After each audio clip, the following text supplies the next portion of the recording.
வாழ்கின்றவன் நீ தேவர்களை காத்திட வேலுடன் வேலெடுத்து செந்தூரில் ஆழ்கின்றவன் மாங்கனிக்கு கோபம் கொண்டு பார்ப்புகளும் பழனியில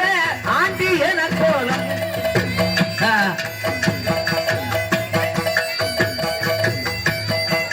முருகா அதே வாசிக்கும் நான் பாடவே வேண்டாம் முருகா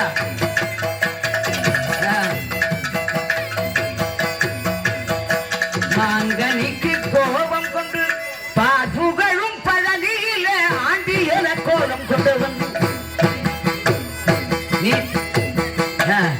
நீ தத்துவத்தின் சாரெடுத்து சுவாமி மலை எல்லையிலே தகப்பனுக்கு பாடம் சொன்னவன் தத்துவத்தின் சாரெடுத்து சுவாமி மலை எல்லையில தகப்பனுக்கு பாடம் சொன்னவன் காவ